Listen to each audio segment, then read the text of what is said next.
Today's video is all about a man who rose from poverty to become Sicily's most powerful man.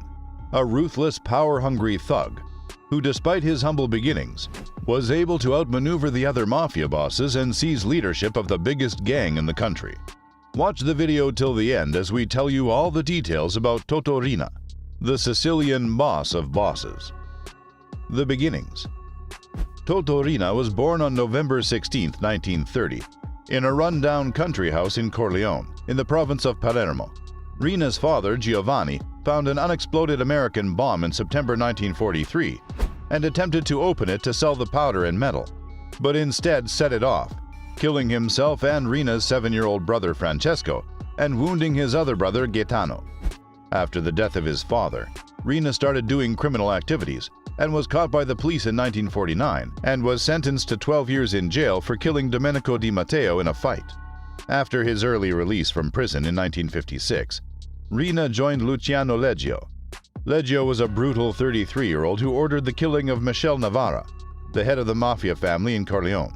After Navarra's death, Leggio became the new boss in 1958 and began to strengthen the Corleonesi with the help of RIINA, Calogero Bagarella, and Bernardo Provenzano, who were all involved in the murder of Michele Navarra. After police investigation into the case of Navarra, arrest warrants were issued against Leggio, RIINA, and Provenzano, and they were forced to flee the country in early 1960. They spent the following few years tracking down and killing scores of Navarra's surviving adherents. In 1969, RIINA and Leggio were captured and prosecuted for murders they committed a decade ago.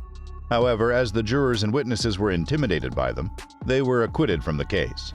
After being indicted on a new murder accusation later that year, RIINA fled into hiding and remained a fugitive for the next 23 years. But Leggio was caught and imprisoned in 1974, again for the murder of Navarra in 1958. RIINA was now the Corleonesi's leader, notwithstanding Leggio's influence from behind bars. The Mafia War. RIINA started the Second Mafia War between 1981 and 1983, killing Corleonesi's main opponents Stefano Bontade and Salvatore Inzerillo, as well as many associates and members of both their mafia and blood families. During this time, RIINA and the Corleonesi, along with their friends, demolished and wiped out their enemies, resulting in up to 1,000 deaths. By the end of the war, the Corleonesi was effectively the undisputed leader of mafia. Over the next few years, RIINA extended his power by murdering the Corleonesi's influential friends, such as Filippo Marchese, Giuseppe Greco, and Rosario Riccobono.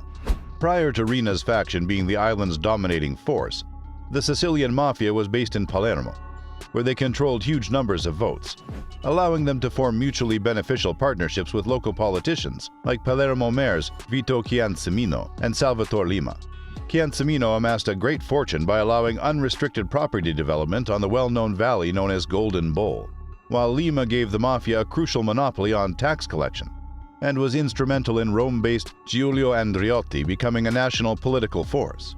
These ties led others to believe RIINA had formed similar ties with Andreotti, despite the fact that the courts cleared Andreotti of mafia ties after 1980. These rumors were strengthened when RIINA allegedly met with then Prime Minister Andreotti in Salvo's home and greeted him with a kiss of honor. However, all of this was completely denied by Andreotti. The year of assassinations. RIINA was a fully vicious and bloodthirsty boss. In an attempt to intimidate the government, he ordered the murders of judges, police officers, and prosecutors. On April 30, 1982, the well-known La Torre was assassinated, and in response, the Italian government dispatched Carlo Alberto Dalla Chiesa, an Italian carabinieri general, to Sicily in May 1982 with orders to exterminate the mafia. However, he himself was assassinated in the city center, along with his wife and driver bodyguard, on September 3, 1982. After the general's death, a law named after La Torre was passed in reaction to public outrage over the failure to adequately attack the organization RIINA led. This became an all-out war between the authorities and mafia. The security agencies were looking for an informant to get the insider news of the mafia to stay one step ahead. The agencies got lucky as they somehow stumbled upon Buscetta. Before him agreeing to become an informant for the agencies, Buscetta, along with his 2 boys from his first marriage, Benedetto and Antonio, was on the run. While he was hiding, his brother Vincenzo, son-in-law Giuseppe Genova, brother-in-law Pietro, and 4 nephews all were killed. On October 23, 1983, Buscetta was arrested in Sao Paulo, Brazil, and extradited to Italy on June 28, 1984. It was then that Buscetta requested an interview with anti-mafia judge Giovanni Falcone, and thus began his career as a pentito, aka an informant. Buscetta was the first high-profile Sicilian mafioso to turn informant. He disclosed that the mafia was a single organization, led by a commission, implying that the organization's highest tier was implicated in all of the organization's crimes. In the Maxi trial, Buscetta assisted judges Falcone and Borsellino in achieving substantial success in the fight against organized crime, which resulted in the indictment and conviction of 475 mafia members. The bombing of Train 904. In an attempt to divert investigative resources away from Buscetta's crucial disclosures, RIINA planned a terrorist-style atrocity in the shape of the Train 904 bombing on December 23, 1984. As a result of this, 17 people were murdered and 267 were injured. This was dubbed the Christmas Massacre at the time and was initially blamed on political fanatics.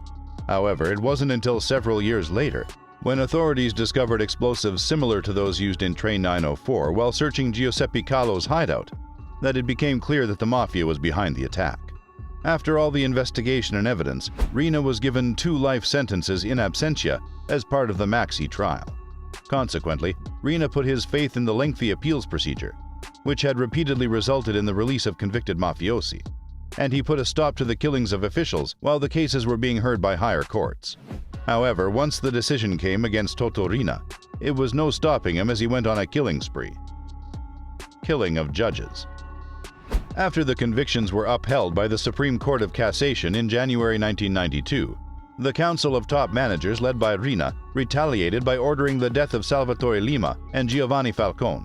Falcone, along with his wife Francesca Morvillo and 3 police officers, were killed in the Capazzi bombing on the A29 near Palermo on May 23, 1992, whereas Borsellino was murdered along with 5 police officers near the entrance to his mother's apartment block in Via D'Amelio by a vehicle bomb 2 months later. It was quite clear that RIINA was the one who ordered both attacks. Furthermore, RIINA also didn't spare Ignazio Salvo, who had cautioned RIINA against shooting Falcone. The arrest. Understandably, the people were enraged, both at the mafia and at politicians who they believed had failed to protect Falcone and Borsellino. In response, the Italian government organized a huge crackdown on the mafia. Balduccio Di Maggio, an ambitious mafioso who had deserted his wife and children for a mistress, assisted with the authorities after learning that RIINA would order the execution of subordinates he deemed untrustworthy. Di Maggio identified RIINA's wife at the entrance to a complex of villas where a wealthy businessman who worked as RIINA's driver was living. After that, the authorities kept an eye on that house and captured RIINA at his Palermo house on the 15th of January 1993. After the apprehension of RIINA, a series of terror acts were authorized as a message to the group's members not to testify. On May 14, 1993, television anchor Maurizio Costanzo, who had expressed joy at RIINA's arrest, was nearly killed by a bomb while driving down a Rome street. This was the first of a sequence of explosions. This was followed by a bomb under the Florence Torre del Pucci, which killed 5 people and badly injured more than 30 others. The mafia also damaged art galleries and churches with attacks that killed at least 10 people and injured a number of others. Giovanni Brusca, who was one of RIINA's hitmen who personally detonated the device that murdered Falcone, was now also arrested in 1996. RIINA was sentenced to 26 life sentences in prison and was placed in solitary confinement. RIINA was imprisoned under the Article 41 bis prison system, which imposes strict security restrictions on mafiosos, with the goal of isolating them from conducting crimes through his organization from within prison. However, RIINA's bloodthirst persisted even while he was detained. He ordered the killing of a 13-year-old boy in order to threaten his father, who was about to testify against him. Consequently, the boy's body was found strangled and dissolved in acid. After his capture, RIINA's assets were completely seized, which amounted to $125 million, and his vast residence was purchased by the crusading anti-mafia mayor of Corleone in 1997. After that, the mansion was turned into a police station, which opened in 2015. In 1974, Salvatore RIINA married Antonietta Bagarella, and the couple had 4 children, 2 sons and 2 daughters. Giovanni and Giuseppe, his sons, were imprisoned in the same way as their father. Giovanni, 24, was condemned to life in prison in Palermo in November 2001 for 4 murders, while Riina's youngest son, Giuseppe, was sentenced to 14 years in prison on December 31, 2004 for a variety of offenses, including mafia involvement, extortion, and money laundering. He was discovered to have set up mafia-controlled companies on the island to hide money from protection rackets, drug trafficking, and tenders for public building projects. While in prison, Riina underwent heart surgery in mid-March 2003 and was hospitalized in Ascoli Piceno in May of the same year due to a heart attack. He was hospitalized again for heart difficulties later that September, and in 2006 he was transferred to the Opera jail in Milan due to cardiac troubles. Riina's lawyers asked the Bologna Surveillance Court in 2017 for the sentence to be deferred to home arrest, citing Riina's frail health. However, the tribunal refused this request. Almost 6 months later, Riina died in a medically induced coma on November 17, 2017, one day after his 87th birthday. The mafia boss is still famous for his violence and ruthless nature, which earned him the nickname of the Beast. The boss of bosses is widely regarded as the fiercest and nastiest mobster in history.